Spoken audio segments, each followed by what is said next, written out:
ಛತ್ತೀಸ್ಗಢದಲ್ಲಿ 35 ನಕ್ಸಲರ ಎನ್ಕೌಂಟರ್. ನಕ್ಸಲರಿಂದ ಅಪಾರ ಪ್ರಮಾಣದ ಶಸ್ತ್ರಾಸ್ತ್ರ ಜಪ್ತಿ. ಮಾತ್ ಪ್ರದೇಶದಲ್ಲಿ ಪೊಲೀಸರು ಕಾರ್ಯಾಚರಣೆ.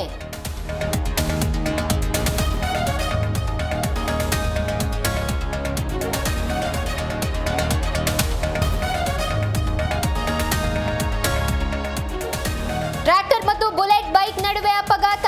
ಇಬ್ಬರು ಐಟಿಐ ವಿದ್ಯಾರ್ಥಿಗಳ ಸ್ಥಿತಿ ಚಿಂತಾಜನಕ. ಆಕ್ಸ್ಫರ್ಡ್ ಆಸ್ಪತ್ರೆಯಲ್ಲಿ ಗಾಯಾಳುಗಳಿಗೆ ಚಿಕಿತ್ಸೆ.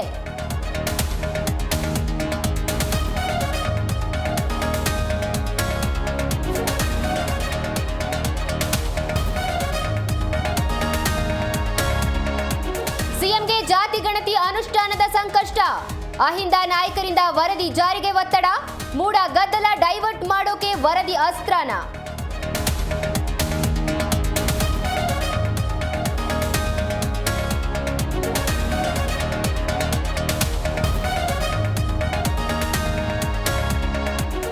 ಲೋಕಾಯುಕ್ತದಿಂದ ಮೂಡ ತನಿಖೆ ಚುರುಕು. ಕೆಸರೆ ವಿಜಯನಗರದ 14 ಮೂಡ ನಿವೇಶನ ಮಹಜರು. ಲೋಕಾಯುಕ್ತ ಎಸ್ಪಿ ಉದೇಶ್ ನೇತೃತ್ವದಲ್ಲಿ ಶೋಧ.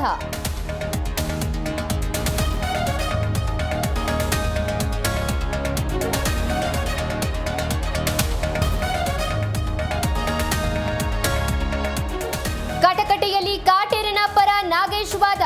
ತನಿಖೆಯ ಎಡವಟ್ಟು ಬಿಚ್ಚಿಟ್ಟು ಕಟ್ಟುಕತೆ ಎಂದು ಗುಟುರು. ನಾಳೆ ಮಧ್ಯಾಹ್ನಕ್ಕೆ ಬೇಲ್ ಅರ್ಜಿ ಮುಂದೂಡಿಕೆ.